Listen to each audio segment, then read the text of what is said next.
This episode will be about possible remains from the really, really old times of Atlantis or maybe even Lemuria. It seems that the Atlanteans and the Lemurians were not the only advanced races which resided on Earth or at least interacted with man quite actively.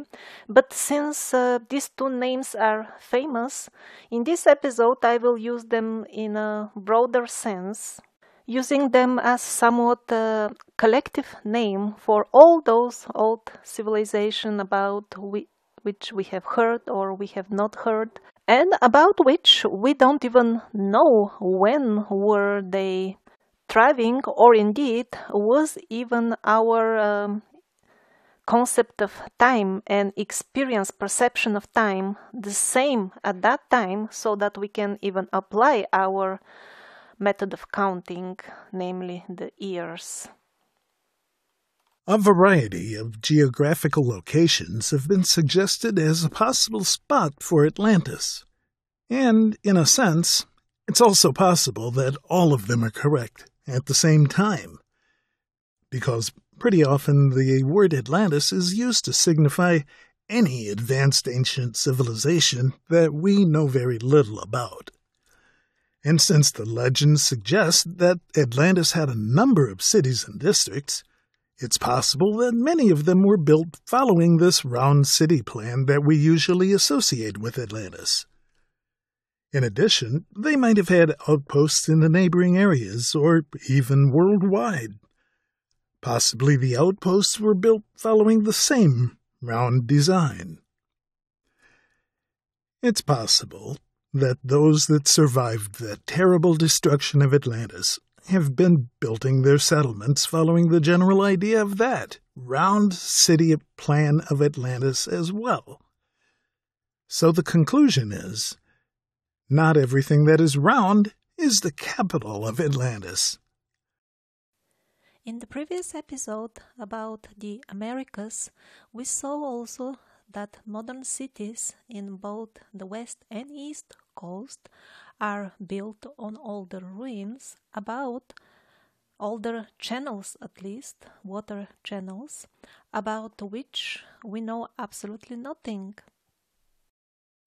Part of those ruins is the very familiar round design for a city. Maybe even that city is a type of a distant memory of the Atlantean design of cities. The Atlantic Ocean seems to be the most promising prospect for finding well-preserved underwater ruins of an ancient advanced civilization. Most map providers have already switched to what is called the most recent and detailed map of the ocean bottom available. In reality, it's the most smudged image you can find. There are some map providers that still keep portions of the older, more detailed maps, but we are not aware of anyone displaying online maps we could see just years ago on the internet.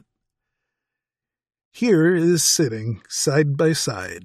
On the left is the most recent one. Obviously, data has simply been removed. These are the Azore Islands in the Atlantic Ocean, the place where, according to legends, Atlantis should have been situated. And there is a good reason for smudging those images, because this is what the boats sailing overhead spotted with their radar exactly in this area. This pyramid looks like just one of the many cones that we can see on the map of the ocean's bottom. Possibly some of the other cones would look like this if the close-up is shown, and that's the reason for obliterating them gradually from the maps. Now that the radar images of the pyramid could reach the public, because it was a privately owned sailing vessel that took them by chance, obviously people were waking up, followed up, and it appeared. A very well-written article appeared in the media that the team of very enthusiastic, extremely enthusiastic scientists went to the spot to check and make further discoveries. And then the article assures us that they went there and there was nothing actually there. But what about the deep pyramid that appeared on the radar images? How come that is nothing? Well, the explanation provided was that the radar on the sailor's boat was not giving enough detail, and that's why it looks like a pyramid. But actually it's not. But I guess the question is now why the team with the better radar didn't publish any images or any scientific report as such. After all, in the beginning of the article, they were explaining to us in detail how well equipped the second expedition was to document the truth and everything that they find. And yet, they publish no finds at all? This type of object was found on the bottom of the Baltic Sea. Again, they took advantage of the fact that ordinary people can't just go over there, and they did nothing to explore it seriously. But they made a very clever trick. They called it the Baltic anomaly, thus subtly implanting in our psyche that it is not normal to expect to find such things even when we find them.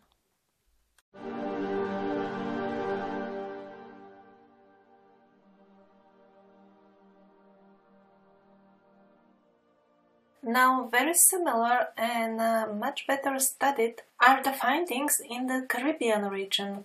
At least some 20 of them show the necessity of rewriting the history of the full region, and in some cases, the official history of the full humanity. For example, these are images of what lays almost 700 meters below sea level. That's a lot. According to mainstream geologists, it should have taken tens of thousands of years for this surface to sink that much. And then their penguin colleagues from the history department assure us that this is what we were doing, more or less in that time period. But if we were really too busy chewing fur at that time, then who built the 40 meters high pyramids? The large platform and ruins next to the island of Andros are very interesting. Well, first of all, the platform is covered with a couple of rows of megalithic stones. As the ocean currents shift the sands on the bottom here and there, various parts of the platform are being exposed while others get buried. So it is quite huge, probably at least couple of square kilometers, means at least the size of a very huge public square. Many of the blocks have regular shape, rectangular. They are placed in a couple of rows. Some of them have 2 marks, and most amazingly, there are even some ruins of buildings. These are some of the building blocks laying around. This is how the so-called temple looks on an aerial photo, and these are the actual remains of the walls underwater. Now, this is an image taken by Dr. Greg Little. He didn't really have permission to excavate further, but the researcher before him discovered that the walls go at least 2 meters deep in the sand, and that wasn't the end. There was no bottom found, no floor, so to say. So Dr. Little and his wife Laura Little, they are the ones that did most of the work on this site. They could only confirm by scattering a bit of sand around the walls that indeed they do continue in the sand downwards for they don't know how much. And there are a couple more sites with ruins around this area, this island of Andros. They're listed on their website, the website of Dr. Greg and Laura Little.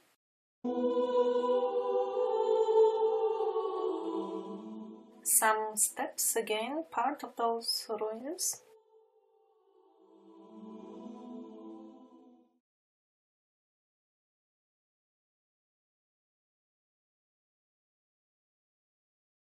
Here you can get some idea of the size of the slabs. These ruins don't fit in the official history of the region, but that doesn't mean that they are necessarily related to Atlantis. They could be part of Atlantis as well, we just don't know.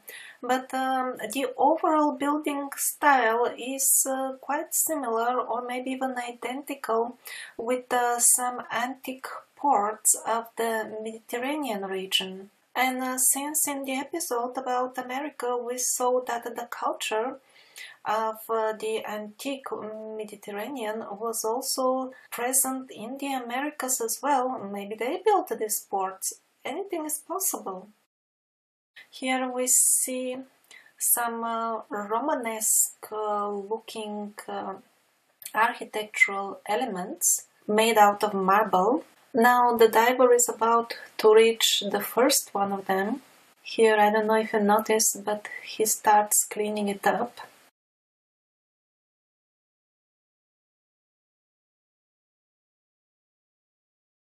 And this is another one, or the first piece, but cleaned up of the sand.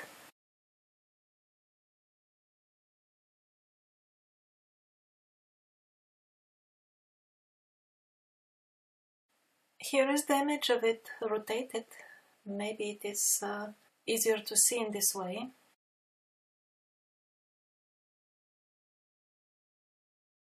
This is the material, the type of marble which these elements have been made. And it's a whole pile of them, or, I don't know, even some ruins. Dr. Gregory Thomas says that they appear to be part of a shipwreck. He says apparently, but doesn't explain why it is apparent. Also, column-like pieces surrounding the rectangular bottom, including a couple of fluted columns. All of this in this very area. So yes, I guess it could be a shipwreck, or they may simply convince themselves it is, because still very few people question the more or less recent history. Many more are inclined to question the very ancient history of many thousands of years ago. But for those who don't question the recent ones, they sometimes tend to make their lives more comfortable by convincing themselves to believe various fictions. So they have a couple of spots with various types of columns. Some of the columns have been taken away already by the penguins, others have remained. And just a couple of days ago I found out that the characters I've been calling penguins have a proper scientific name. They are called quackademics. This is just so remarkably suitable, exactly like the frogs. They are so loud, quack, quack, and you can't hear the other animals. And the same way the mass media is so loud with their quack science that people barely get information about the real interesting stuff like the actual scientific work of the Littles family. The quackademics have their own crowned king even. A character from Egypt called Hawass. Although the Bimini Road is by far the most famous find in the area, the others are not less interesting. And all these others don't even have proper names yet. They appear to be harbors or jetties in the nearby islands. They have anchors, they have many slabs that are perfectly rectangularly shaped, and some of them are even in shallow waters. Why are they not studied properly yet? It is not a very recent discovery. We haven't just heard of them. They are known since decades. Well, the academia took serious measures to ensure that proper excavations are not done because it's obvious that such excavations would seriously damage the reputation of the quacks, and people may even stop believing them even though they continue to wear their Armani suits. Some sort of corporation was quickly given exclusive rights to do any research in the area, and the experts of that corporation, well, they didn't find it really necessary to go into details and dive in water, but the conclusion was ready that it is natural bedrock. And as far as the columns and other architectural things, well, they must be from shipwrecks, you know. And then further on in these documentaries, instead of showing the actual site where many stones have holes in them, they simply reported that there are no stones at all that show any signs of manipulation, although many of them are simply pretty much standard anchors, identical to the ones used in the ancient harbors of Europe, for example. And what about the numerous megalithic stones that have perfect rectangular shape? Did the special plum trees in the region start bearing them on their branches? But even these lies were not enough for their documentaries. They went way further. Employing software for image manipulation, they made two blocks that are found next to each other to look as if they belong. The lines in the stone are connected and they belong to the same slab. Dr. Greg Little was very surprised when he saw that image in the documentary. He examined it and he found out it is simply an image manipulation and not an original one. And then when artifacts or stones of intelligent design appear, they hide under very misleading labels like anomalous. What does it mean, anomalous? It is perfectly normal to have an artifact if there was something going on in the past there. Scientific conclusions should be made based on those artifacts, actually. People who label them as anomalous don't understand the very basics of the meaning of science.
There is yet another story of pyramids and crystals, and again connected with the Bahamas, and that's the story of Dr. Ray Brown, a naturopathic practitioner from Arizona and a treasure hunter.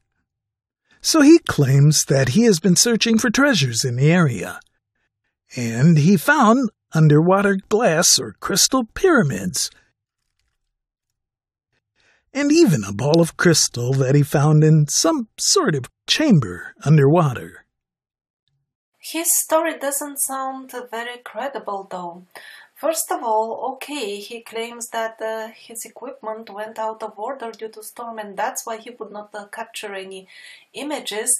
But then why he never returned to the spot? That's weird. Treasure hunters are very persistent, actually. They keep returning until they don't get hold of the full booty. And on the top of everything, his story was broadcasted on the History Channel. Do you see the H logo? This H stands for hoax. Only very carefully screened hoaxes are allowed on the History Channel. Hoaxes that will make the fog denser, and the very fact that Ray Brown was allowed to tell his own story in detail and be broadcasted to the world on history, well, it looks more like an attempt to discredit the alternative history researchers and present them in a charlatanian light. But of course, most interesting appear to be the underwater pyramids off the coast of Cuba. It's a full complex. The stones, as reported by the discoverers, are some roughly 2 by 5 meters and are of a variety that is not local to the area. This is a photograph of one of the pyramids. As the research was happening, we read that scientific institutions are working on deciphering the hieroglyphs found down there, and yet, till date, for so many years, we still have not obtained images of those hieroglyphs. Findings of this type are extremely uncomfortable for the academics. So what to do if they tell us again that it fell off a ship or that it grows on hortensia plants? Well, they may start looking like stupid quacks, but they don't want to look like that. They want to look like quackademics. So instead of trying to explain what this is, they explain to people that what it is not, and it is not historic ruins, and the reason for which it is not is because the academics say so. The only proof presented were their expensive suit and impressively sounding titles.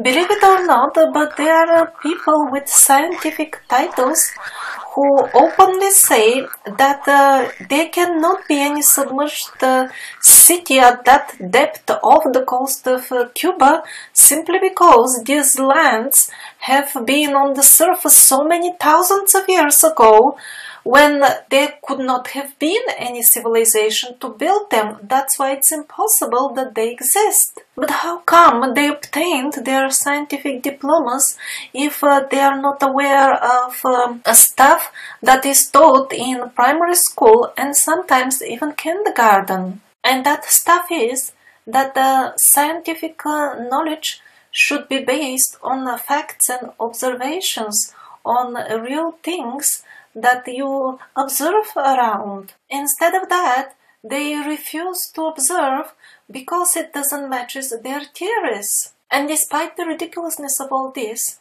the propaganda of the academics gave excellent results. And here's an excellent example of those results. Another absolutely unrelated expedition, scientific one, is in open sea, exploring and scanning the sea bottom. This is what the crew wrote in their diary. Some of the rubble on the sea bottom, it means, was so angular and rectangular in shape that the pilot joked that we had found the lost city of Atlantis. That observation was made off the east coast of the United States, but that's how it all ended. A small note in the diary, just one published image, and that was the end, because people were convinced there cannot be any historic ruins underwater, because they cannot be. The academics say so. Now what about maps of Atlantis? Some of you might have heard about a very clever map maker called Philippe Boage.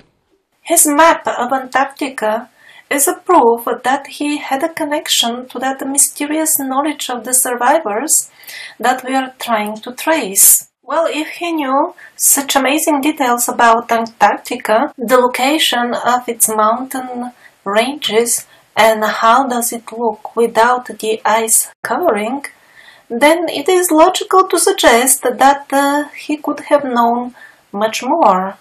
Why, on one of his maps, he places a huge island in between Africa and South America? The island is not there on his other maps. Was he making a historic map?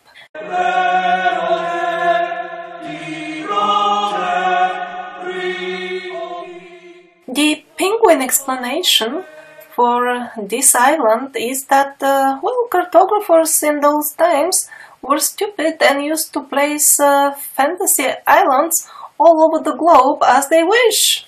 I'm not sure I want to believe this explanation, because we are talking about times that are only 300 years ago. He was the most respected royal cartographer of France. I seriously doubt that a man of such a position would do such actually illegal stuff, placing islands here and there without any proper consideration.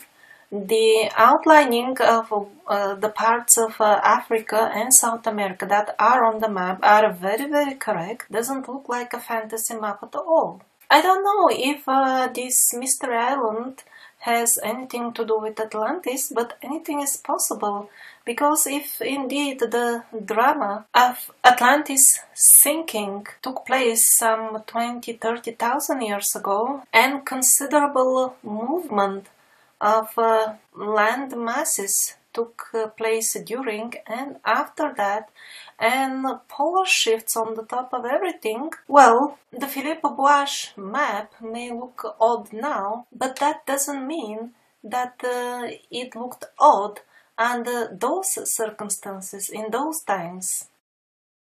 And as far as ruins of Atlantis, the way it is depicted by the legends as highly advanced technological civilization, probably they simply lie unexplored at the bottom of the ocean and wait for the time when man will decide to switch off his TV and will ask himself, who am I? Where do I come from? It is also possible that to say that they lay down at the bottom of the ocean undiscovered is not very correct.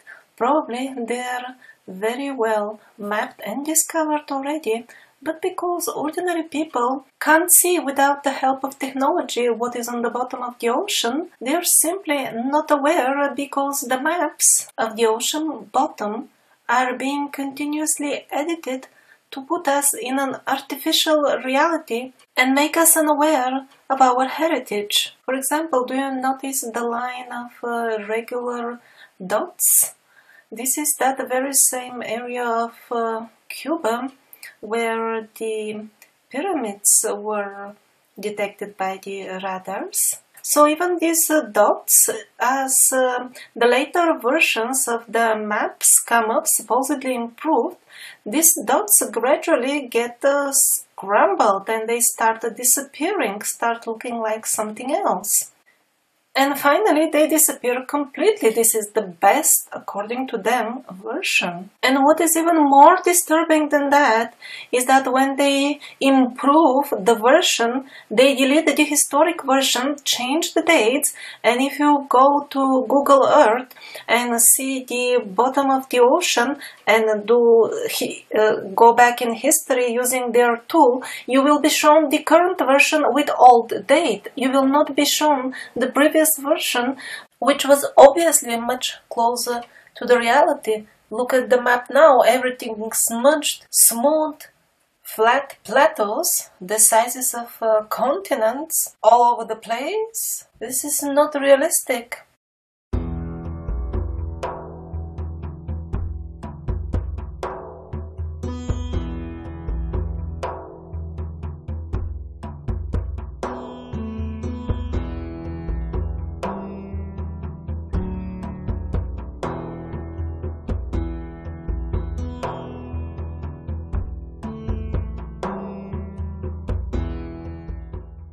Some historic calendars would have a beginning date thousands of years ago.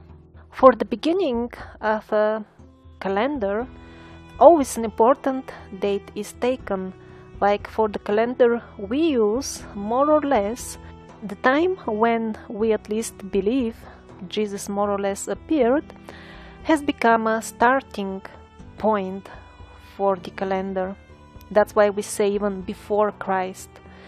It's another question if he really appeared 2000 years ago, or we are just led to believe that was like this. Most likely he appeared just 1000 years ago, but that's a different topic.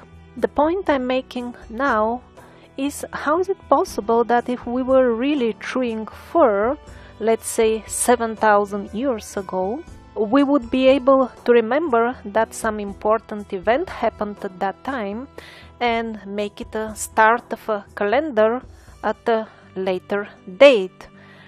Because if we follow the mainstream line of thinking, we could not have invented any calendar 7000 years ago because we didn't know what is a calendar anyway, or maybe even what is an year or a date. And it wasn't even that long time ago when calendars going back 7000 years were still in use. This is from Siberia, but the Slavic people also in the area of the Balkans, they also have this date even. They remember that 7000 years ago something significant happened. So something doesn't seem to add up at all in all these stories that they are telling us. And not only the problem of how we would remember that it was exactly 7000 years ago, but what could have happened anyway besides somebody hitting somebody else with a big stone on the head? And on the other hand, if we were not that simple, then how come all these settlements of primitive people are found all over the world? What about their stone hammers and bone needles we see in the museums? To understand the truth, we should always start with the right perspective, that yes, there were simple people, the stone hammers in the museums are real, but alongside them there were always bigger or smaller groups of people, or maybe super people for our standards, or maybe to some they will look like hybrids between humans and other races, although in the real sense we are all aliens and hybrids because we have been introduced here as species. We did not appear just like that out of the blue by a lucky chance, evolving from violent apes. So these groups of more advanced people or beings, they knew more than the savage cavemen or simple tribal people around them.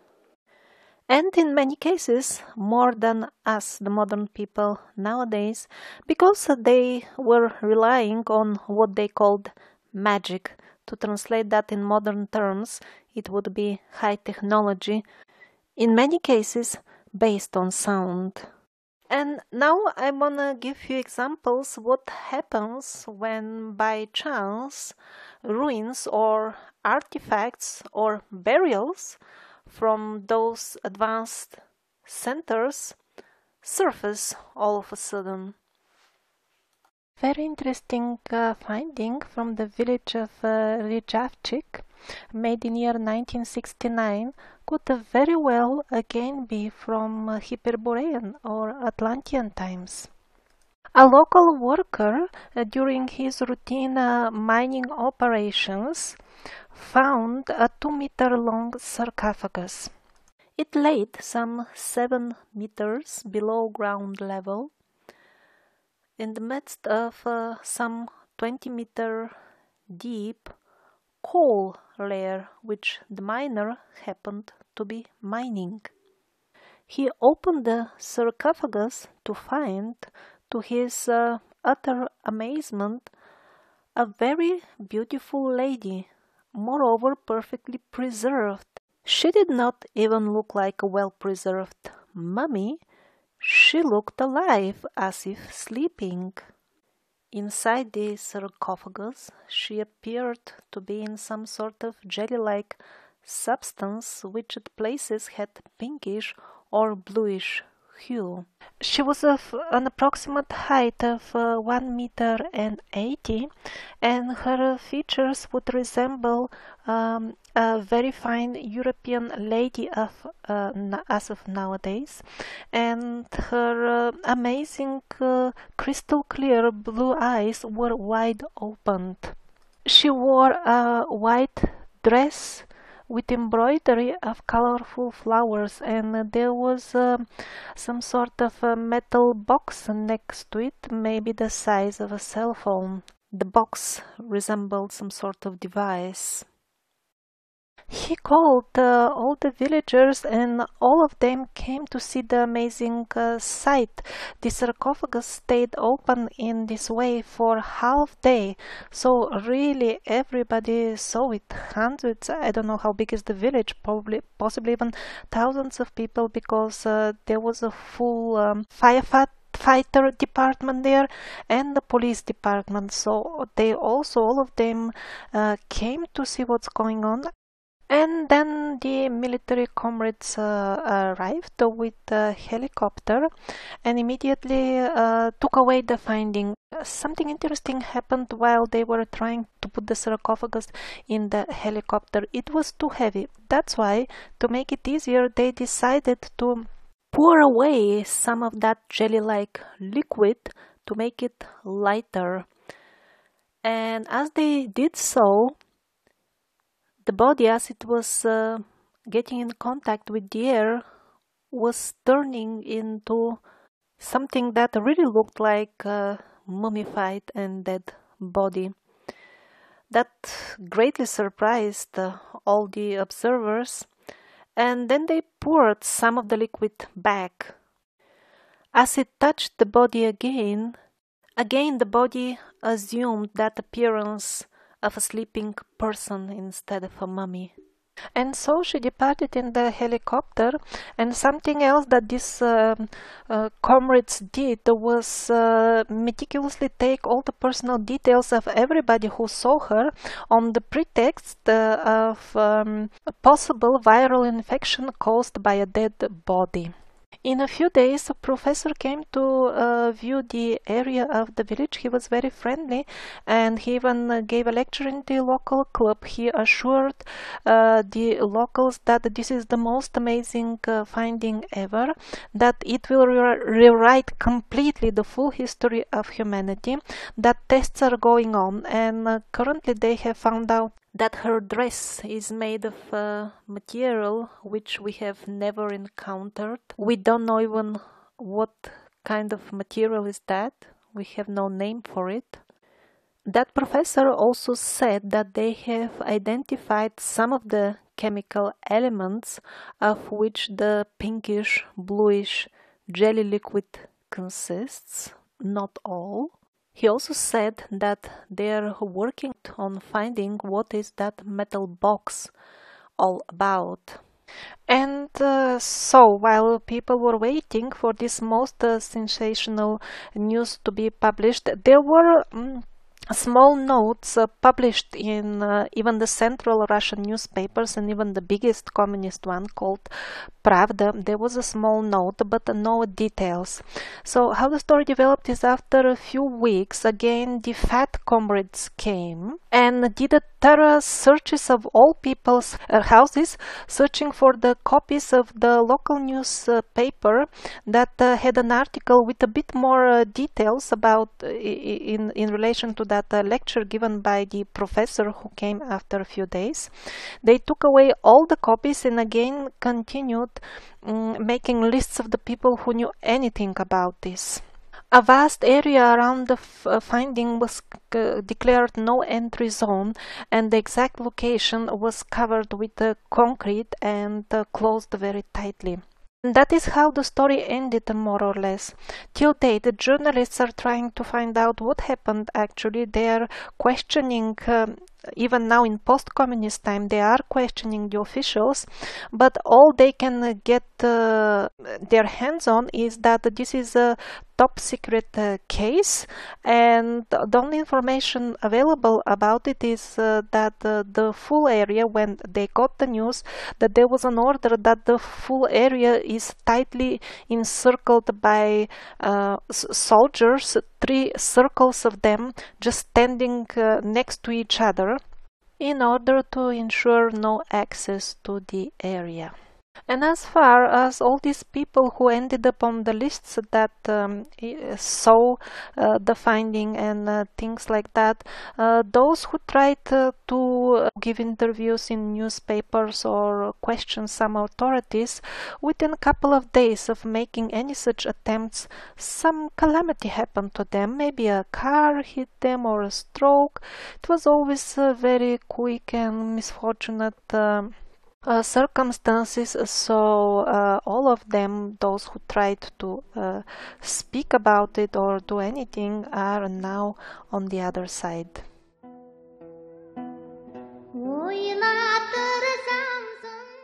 The sleeping beauty of this Russian village is now known as the Tisu princess, and only remotely similar thing that I can think about is the mummy from China known as Lady Day. She was also found in some sort of liquid, and she's remarkably well preserved, although she was mummified hundreds of years ago.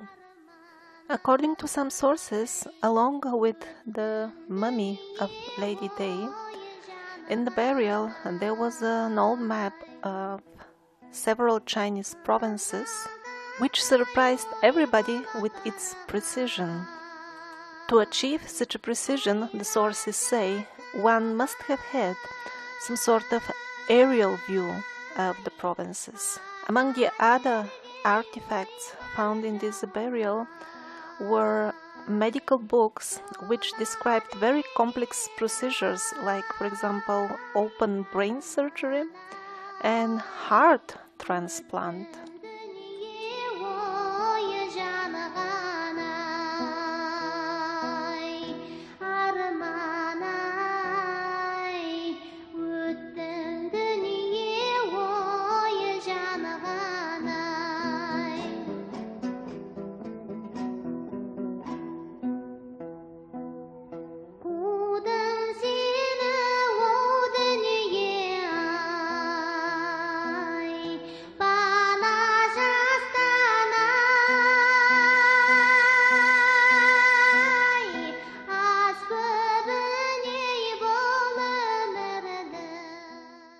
Another place which would make a candidate for Atlantean time artifacts would be the somewhat famous alleged Hall of Images in Romania.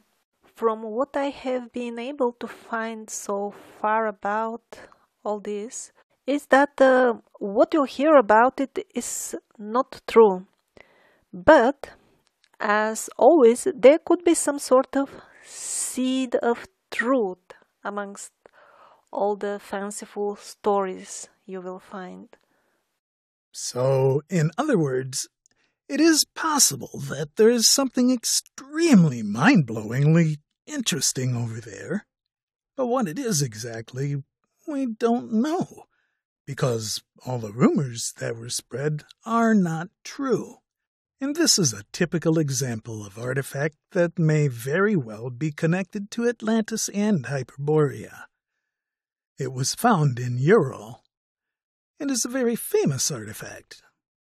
They found out that this actually is a map with the rivers in the Urals region thousands of years ago.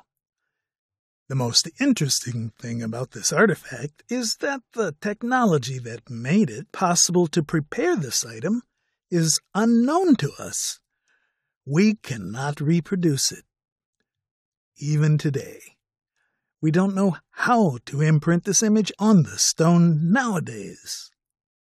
The very history of the artifact is also very, very illustrative of what happens to similar artifacts.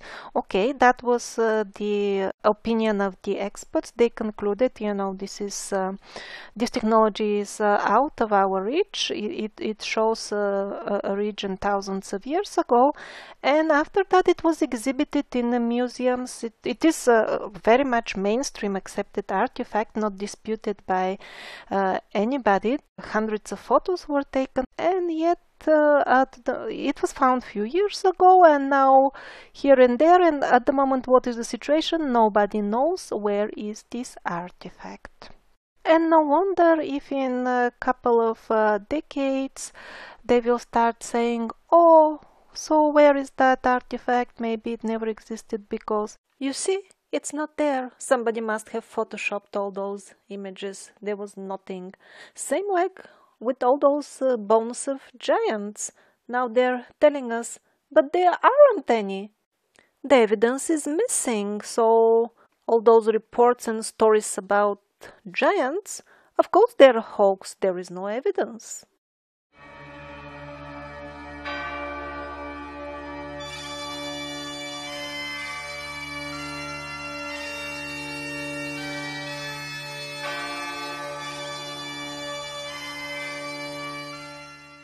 Now let me tell you about a very interesting excavation at the small Bulgarian village called Tsarichina. The great surprise of the local villagers, when early morning they found heavy military equipment vehicles to arrive in a great number in their village and start digging without giving any explanation whatsoever to the locals. First of all, they erected some 2-3 meters high portable wall around the site. The current location is somewhere in front of this house that you see now. And they started digging. Only highest rank generals and the president of the country were allowed to enter inside. The ordinary soldiers, they were just collecting the dugout material and carrying it away in military vehicles. Till date, no explanation has been given to the citizens of the country what was going on. That is why the Bulgarian TV made a documentary. And now I would like to translate for you what the officials have to say about these excavations. It will be not only very sad, but you will have a great laugh. So all these high-ranking generals and the ex-president of Bulgaria simply refused to give any interview or comments on the case. The only people that they could get some information from was an official spokesman of the military in Bulgaria. So let's see his version of the story. He says, and I'm really translating literally, I'm not adding anything. He says that a certain villager, a very ordinary person, nothing special, had a dream at night and decided that in the morning he should immediately go to the military headquarters of the country and tell the people about his dream. And I'm not joking, these are statements of the official statements of the Bulgarian military forces. In his dream, this villager saw the four most renowned Bulgarian poets. Please note that there is no mention that the poets told him anything about the digging or anything at all. He just saw four poets in his dream. And after telling that to the generals, they decided that the first thing in the morning is that they should dispatch their most elite military forces that should start digging in that village, and the digging continued almost 2 years. The underground tunnel went maybe some few hundred meters deep, and all because a person saw four poets in his dream. But they didn't know exactly where to dig. That's why early in the morning they contacted a medium, lady with special astral training. So I don't understand. They're telling us that all this is nonsense, and yet they contact mediums when they need something. The lady was very surprised, and she told them that she cannot depart on the second because she is breastfeeding a really newborn baby. But they were so persistent that they must do it right now, that she had to guide them on the phone where to drive and where to start digging, because it was of extreme urgency. Later on, the military official continues, it is a 1-hour documentary, to repeatedly assure us that yes, they were digging, that's true, but they never found anything, and at the end they stopped digging. That is his version, and he tells the story in great detail, which is again a great laugh. So he says, how did they stop digging after 2 years? There was a change in the management in the military, and when the new boss came, he just opened the files and he noticed that there is some very strange project that somebody is digging for 2 years and not finding anything, and why look further for alien laboratory that has manufactured some of the human races. I beg your pardon, but from where did the alien races land in this military story, in his lies, that he's forgetting his own lies that he was telling 1 hour ago? It was all about some villager having a dream about four poets, right? How can I believe this military representative? Naturally, I would be much more inclined to believe her. This is the lady, the psychic medium, who was employed by the military and who also went inside the tunnels herself. And she also tells an amazing story how the original laboratory owners landed there and paid a visit to collect their stuff when they noticed that somebody is coming on their property. Probably many of you would consider that a little bit too far-fetched to believe in, but actually in this documentary they interviewed also the local people, simple villagers, who, by the way, confirmed that they saw strange lights in the sky exactly in that day and place where and when the medium was saying that the other races came to collect their property from the laboratory.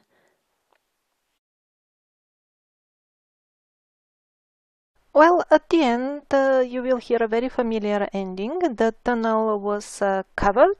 It was heavily cemented, closed as tight as possible, and many heavy mines were placed so that nobody tries to open it. And of course, the military representative says that I don't know anything about any artifacts at all. And really, question remains, if they dug 2 years and didn't find anything, as he is assuring us, why this case still has the status of top secret, like the highest level of secrecy possible, if there was really nothing.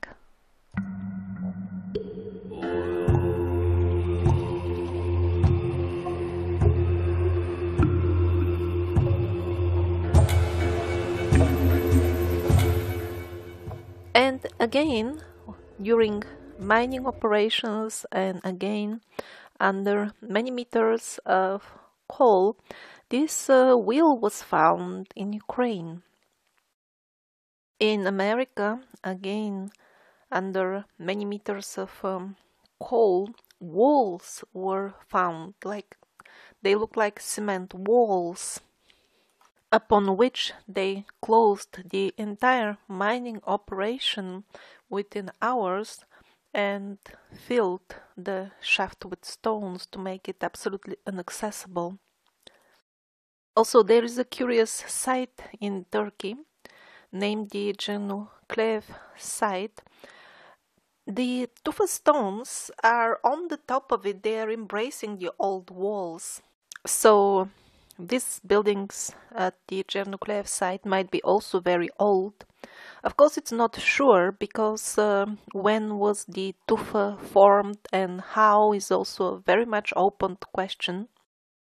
And an entire collection of similar old artifacts can be found in the work of Michael Cremo.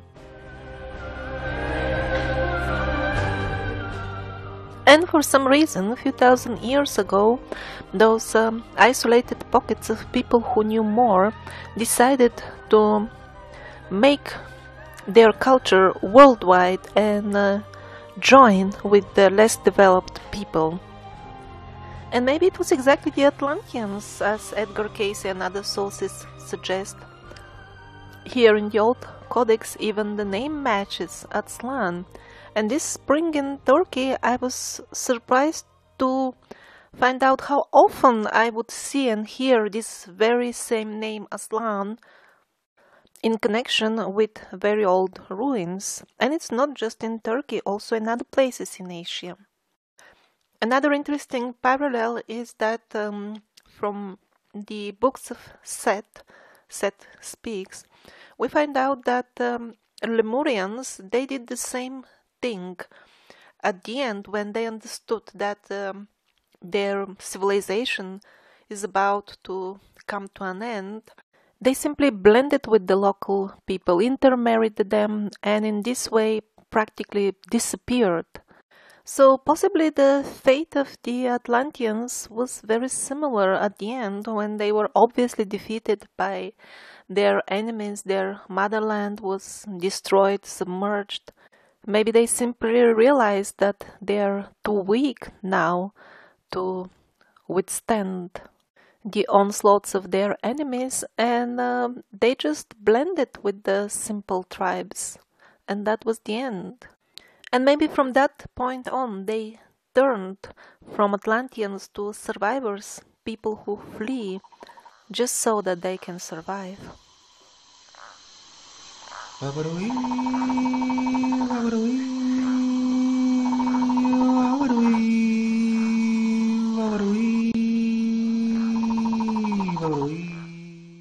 Indonesia. Ancient temples. Strange writing on the stones.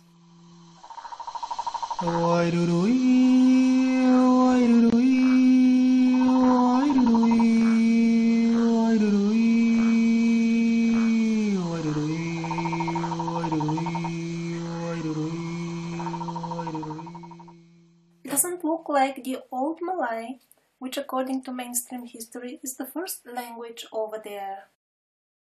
Even less similar to the classic Malay. A bit more similar to some other ancient scripts of the region, but still not the same. Why there is no mention of this script in the mainstream history? Is it because the same runic symbols are found in regions which supposedly had nothing to do with Indonesia? Very similar, if not the very same symbols, for example, from the pyramid in the La Mana, Ecuador. And not only the symbols in Ecuador are very similar. Very similar is also the way they are treated by the modern academia. In the official history, there is no culture whatsoever that should have been creating such things, not only in Ecuador, but in all America as such. The Indonesian symbols seem also very similar to those on the Kensington stone from US. And countless other artifacts as shown in the earlier episode about America. And runes are found all over the world. This is from Turkey.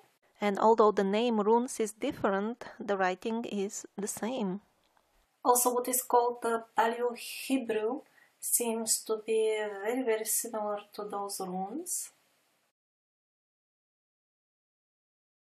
More or less, all ancient nations of Europe used runes.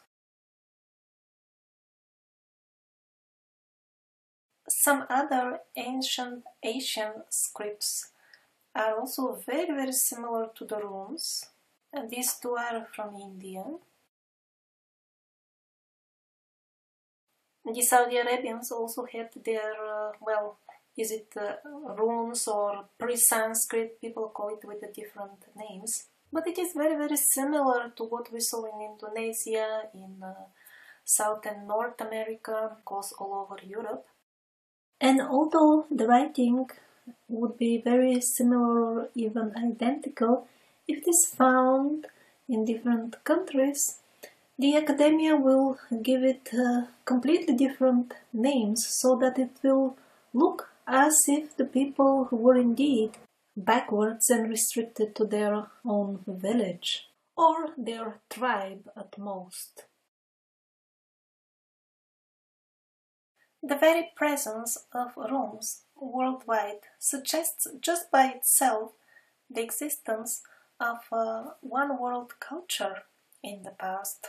But for the modern mainstream history, this is such unbearable heresy that they had to even create worldwide network busy with hiding under all kinds of excuses the artifacts which testify to the existence of this worldwide civilization. The best artifacts, they never even make it to the museums. They disappear in numbered boxes on the way straight from the excavation sites. For example, we are shown the magnificent frescoes from Bonampak, Guatemala, but what about going there in person?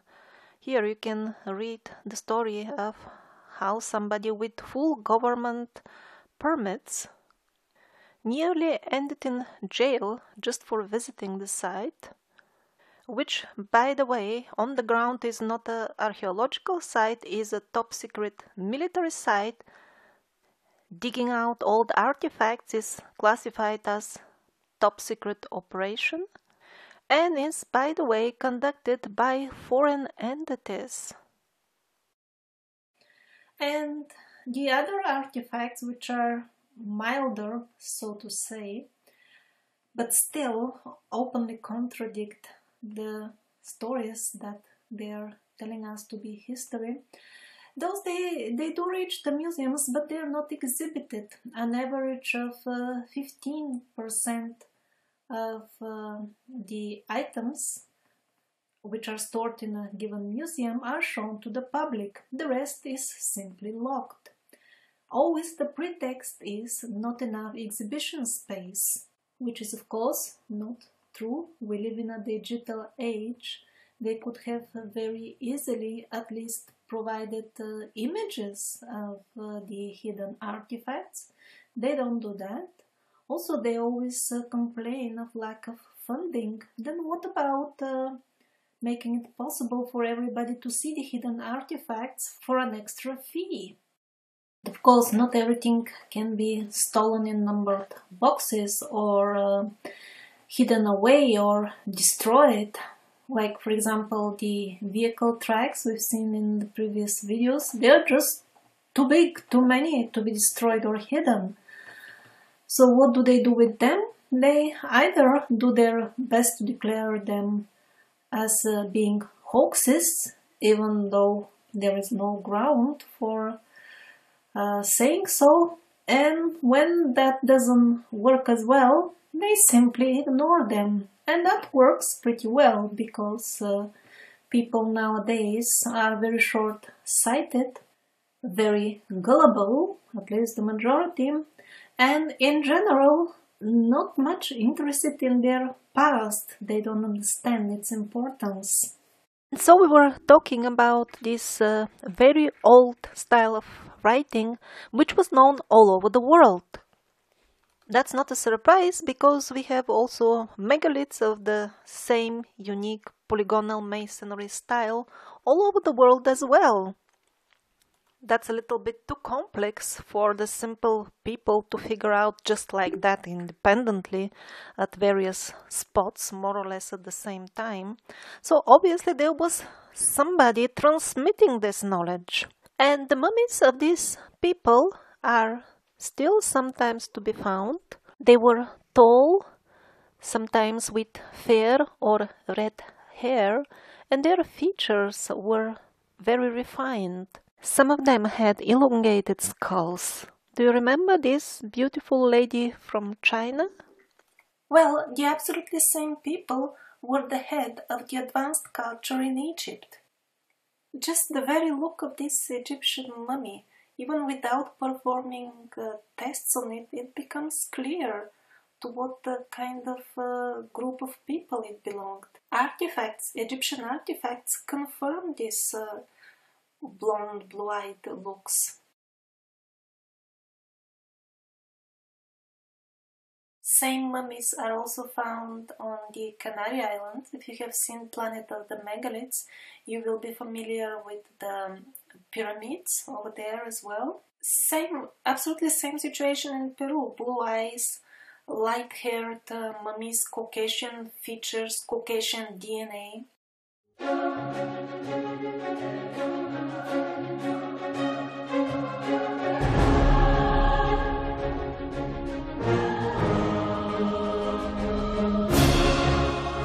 On an old photo, we also see a blonde child in Hawaii. Amongst the Maoris, this doesn't happen naturally in their race. And again in their race are the Pato Palarehe people of New Zealand, which didn't agree at all with the mainstream history of New Zealand. That's why they declared it to be legend, although same people are living even nowadays. Now, this mummy from Iran barely needs any explanation. Not only the blonde hair, but the very facial features speak for themselves. Now, do you notice the blonde braid on this mummy? It's actually a tall Caucasian lady, and it's found in Russia, but in regions that are officially considered to have been inhabited in ancient times by other races. Actually, exactly at the time when everybody in Russia was in shock from the news about the exploding war in Ukraine, in that moment of confusion and distracted attention, some unknown people approached the Russian authorities and actually convinced them somehow that, you see, it is not good to have this mummy like this, it is disrespectful to the dead, you have to actually burn it or put it in the ground or somehow anyhow get rid of it, because this is disrespectful to the spirit that resided in this body. And all this was done very silently, anonymously, and without any publicity. But because Russian people have and watch and believe many documentaries like the Survivor series, they're not so stupid and they understood what's going on, and they made such a social upheaval against it that this project of disposing of the uncomfortable mummy was exposed and stopped, and the Russians are still in possession of their valuable artifact. These are actually the people who indeed placed the bedrock of everything we now call civilized or civilization. It wasn't the Romans. That's a big lie.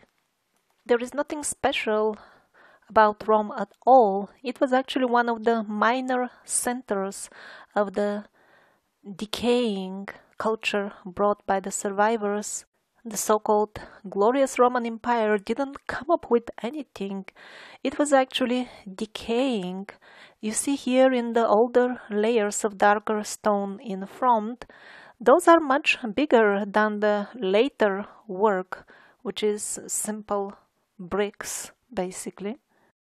Rome, or even ancient Greece, as we saw in other videos, these were just minor centers where these worldwide building techniques, for example, they are seen in various progressive layers of decay and not of development.